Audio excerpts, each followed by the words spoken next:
You wake before the sun. Not because you want to, because the day will punish you if you don't. The air inside your house is cold and damp.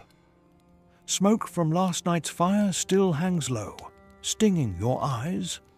The floor beneath your feet is packed earth, hardened by years of bare skin and spilled grain. Somewhere in the darkness, a pig shifts. Chickens rustle.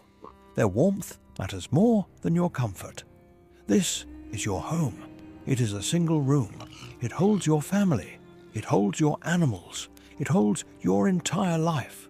There is no privacy here, no silence, no sense that the world outside is kind or waiting for you. You eat before you work, not because you're hungry, but because you must. The bread is coarse and dark, made from barley or rye. It tastes sour, sometimes bitter. You chew slowly, knowing this may be most of what you eat today. You drink water drawn from a nearby stream or well. You do not know it is dangerous. You only know that sometimes, after drinking it, people become very sick. This is early medieval England, and if you are here, truly here, there is one thing you must understand immediately. This world does not care if you survive. Before we talk about work, hunger, or death, there is something more important. To survive here, you must know who you are allowed to be, because your place in this world is decided long before you ever take your first breath. You did not choose this life, it chose you. In early medieval England, society is rigid, layered, and unforgiving. Power flows downward, labor flows upward, and almost everyone exists at the bottom. Roughly 8 or 9 people out of every 10 are peasants. Of those, the majority are serfs. That is what you are. A serf is not a slave, but do not confuse that with freedom. You are legally bound to the land you work, not to a person, but to an estate, the fields, the pastures, the woods. They own you as surely as chains would, even if no one calls it that. You cannot leave without permission. You cannot sell your labor elsewhere. You cannot decide to start over in another village. If you run, you are hunted and returned. Your name is written into manorial records. Your obligations are inherited. If your father was a serf, you are a serf. If you have children, they will be too. This is not temporary. This is permanent. From the outside, the system appears stable. The Lord owns the land. The church owns your soul. You work, and in return, you are protected. But protection is conditional. You owe labor several days a week on the Lord's land. This is not optional. You owe rent in produce. You owe seasonal taxes. You owe extra labor during harvest, whether your body can manage it or not. Miss these obligations, and punishment follows. There is no appeal court, no contract to renegotiate, no safety net. The system survives because you have no alternative. Now that you understand who you are, the next question becomes unavoidable. What does this life actually demand from your body every single day? Your work begins at dawn, not at a comfortable sunrise, at first light, when the air still bites and your muscles are stiff from yesterday's labor. The agricultural year governs everything. Your calendar is not weeks or months. It is tasks. Plowing in spring, sowing seed, weeding, harvesting in summer, threshing grain, preparing fields again. You work with tools that would feel primitive even to someone a few centuries later. Wooden plows tipped with iron, sickles that dull quickly. No machines, no animals strong enough to replace you. When the weather turns bad, work does not stop. Rain soaks your clothes. Cold cracks your skin.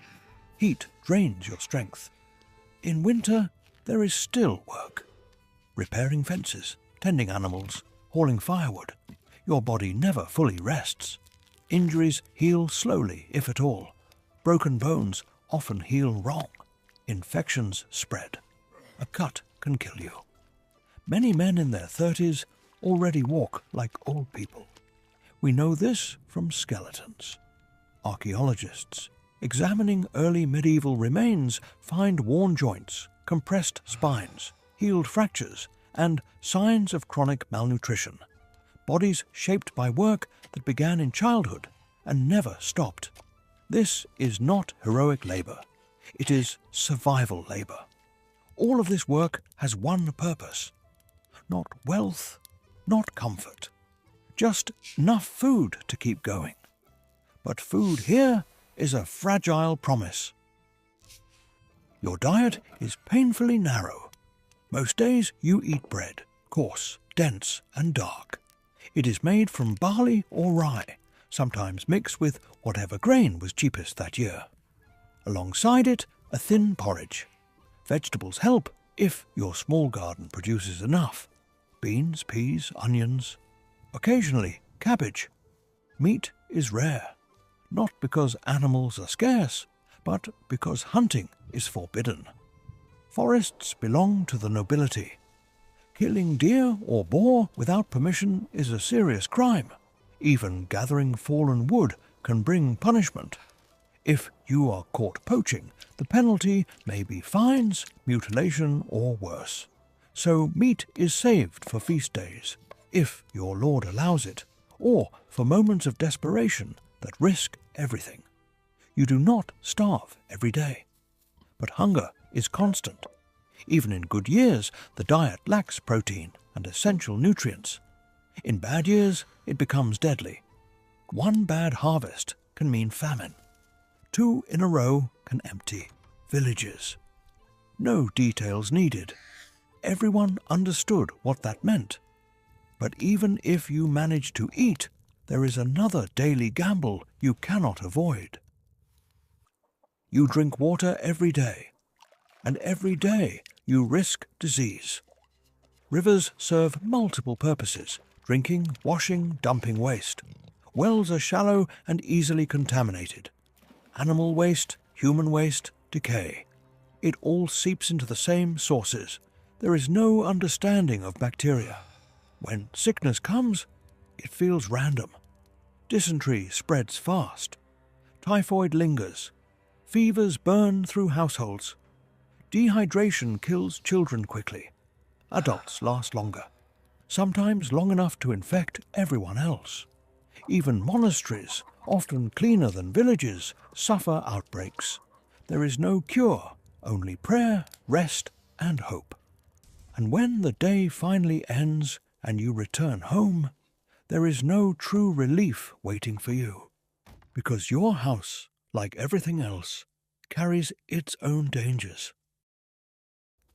Your house is built quickly, cheaply, and close to others. Wattle and daub walls, wooden frames, thatch roofs. Fire is always nearby, and always dangerous. There is no chimney. Smoke escapes where it can. Your lungs pay the price. Animals sleep inside with you in winter. Their warmth keeps you alive. Their waste fills the air. Fleas thrive. Lice are common. Rats move freely. Overcrowding spreads disease. Parasites weaken already tired bodies. Your home protects you from rain and wind. It does not protect you from illness. By now you may be wondering, how long can anyone live like this?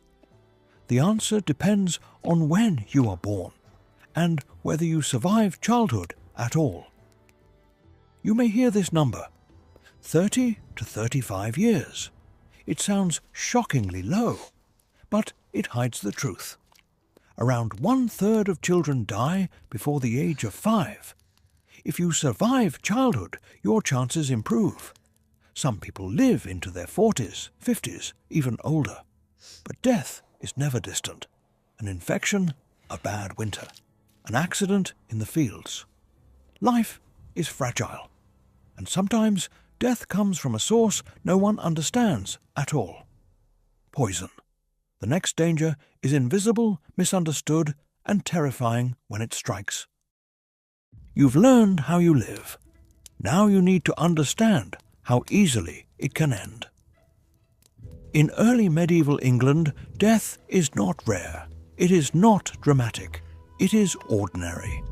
It comes quietly, often without explanation, and when it does, there is no one who can truly stop it. There is something killing people in this world. No one is trying to poison anyone, no enemies, no plots. And yet, people sicken, their minds break, their bodies fail. The cause is hidden in plain sight. In wet years, a fungus grows on rye.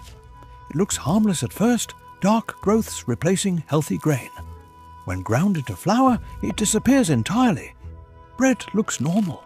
It tastes normal. Then the sickness begins. Hands cramp, muscles seize, people scream in pain. Some convulse uncontrollably, some hallucinate. Some feel an intense burning in their limbs, as if they are on fire from the inside. Villagers say God is punishing them. Priests preach repentance. But the real cause is the bread they eat every day. Entire communities can be affected at once. The symptoms are so violent that outbreaks sometimes look like madness spreading through a village. In extreme cases, blood flow to hands and feet is cut off. Flesh turns black. Fingers and toes fall away. People survive this. Many don't. They never know why. Poison does not only affect the poor. The wealthy drink wine stored in lead-glazed pottery. They eat food prepared in lead-lined vessels. They use lead pipes to carry water. The poisoning is slow. Headaches, confusion, memory loss, mood changes. Over time, it damages the brain and body. No one connects the dots. The materials used to show status and refinement are quietly killing the people who can afford them. Poison alone would be enough. But in this world, it rarely comes alone, because disease is everywhere, and it preys most cruelly on the youngest. If you are born in early medieval England, survival is not guaranteed. It is a gamble. Roughly 1 out of every 3 children dies before the age of 5. Some never survive infancy. Infections spread quickly. Malnutrition weakens small bodies. Waterborne diseases strike without warning. There are no antibiotics, no vaccines, no understanding of why one child lives and another dies. Parents expect loss, not because they do not love their children, but because experience has taught them that hope can be dangerous. Measles, whooping cough, respiratory infections. In a crowded home, once one child falls ill, others follow. Fever burns through bodies already weakened by hunger. Dehydration kills faster than the illness itself. Burials are common. Grief is constant, but rarely spoken aloud. Life must continue. Fields still need work. Food still needs growing. If you survive childhood, you might believe the worst is behind you. It isn't. Because now your survival depends not just on your body, but on forces you cannot control. Faith, law, power. Religion shapes every part of this world. The Church explains suffering. It defines morality. It promises meaning where none is visible. Illness is a test. Famine is a warning. Death is God's will. This belief comforts people, but it also controls them. Because if suffering is divinely ordained, questioning the system becomes sinful. The Church does not need soldiers. It has belief. Many actions are not just crimes. They are sins. Theft, disobedience, sex outside marriage, questioning authority. Breaking the rules is not only illegal, it risks eternal punishment. This mindset reinforces obedience, not because people are stupid, because they are afraid. and fear becomes absolute when belief merges with law. Because justice here is not about evidence, it is about divine judgment. Justice in early medieval England is public and brutal. Punishments are meant to be seen: stocks in village squares, branding with hot iron, mutilation. The body becomes a warning to others. But the most terrifying aspect of justice is something else. Trial by ordeal. If you are accused of a serious crime, guilt is not decided by witnesses or investigation. It is decided by God. You may be forced to carry a red-hot iron, reach into boiling water, be thrown into a river. Your wounds are inspected days later. If they heal cleanly, you are innocent. If they fester, you are guilty. If you drown, God judged you innocent. This is not metaphor. This is law. In theory, the law applies to everyone. In reality, it does not. The wealthy can pay fines. The powerful can negotiate. The poor endure punishment. Justice is another tool of control.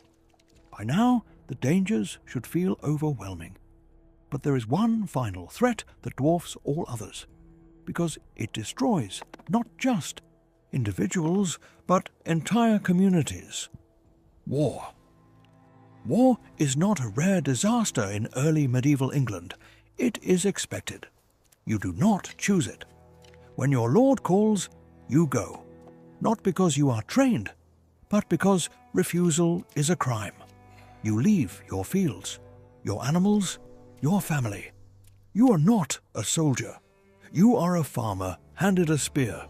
There is no armor, no preparation, no promise you will return. Even if you survive, the damage is already done. Your crops rot while you are gone. Your family struggles without you. And sometimes war does not come from nearby lords. It comes from the sea. No warning. Ships appear. Villages scatter. Food taken. Animals stolen. Homes burned.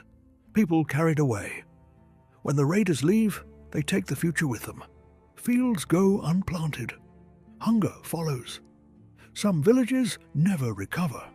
They are abandoned, erased. This is the truth about war in this world. It does not need to kill you to destroy your life. Sometimes it only needs to pass through once. By now, you understand how dangerous life is in early medieval England: hunger, disease, violence, poison. But not everyone faces this world the same way. If you are born a woman, survival becomes narrower from the very start. Your place is decided before you can speak. Religion says it is natural. Law enforces it. Custom repeats it until no one questions it. You are taught that obedience is virtue, that suffering has meaning, that Eve's mistake explains your position in the world. And questioning this is not rebellion, it is sin. Your world is small, mostly indoors, mostly unseen. You cook, you clean, you spin wool until your fingers split. You care for children who may not survive the year. You tend animals. You work the fields when labor is short. Without your work, households collapse. Without households, the estate fails. And still, you remain subordinate. Marriage is not romance. It is arrangement. You marry young, often in your teens. Not because you are ready, but because labor is needed. Land must be worked. Children must come. Once married, your identity merges with your husband's. Property is his. Decisions are his. Leaving is not an option. But none of this is the greatest danger. That comes later, because childbirth is not an event here. It is a gamble. There are no doctors, no antiseptics, no understanding of infection, only midwives, experience, and prayer. Some women survive again and again. Others die the first time. And no amount of obedience protects you. This is what survival looks like if you are born female in this world. not heroism, not tragedy. Endurance until it ends. And yet, this world does not collapse. It should. By every modern measure, it should. But it doesn't, because people bend. They lower their expectations until survival itself becomes success. Living past 40 is a victory. Seeing a child reach adulthood feels miraculous. Hope here is not about progress.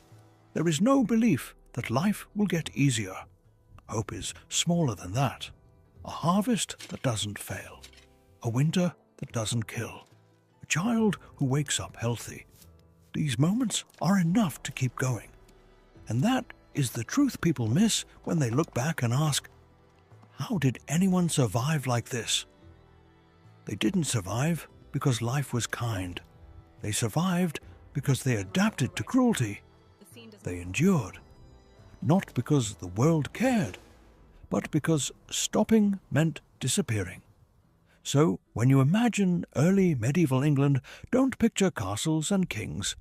Picture ordinary people waking before the sun, working bodies already worn down, living in a world that offered no safety, and choosing every day not to vanish.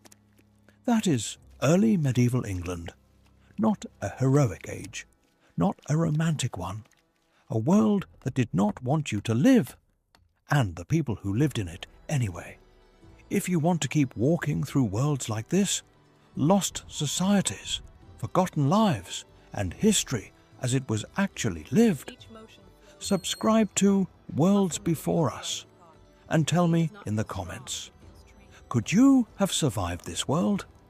Because the next place we rebuild may be even harsher.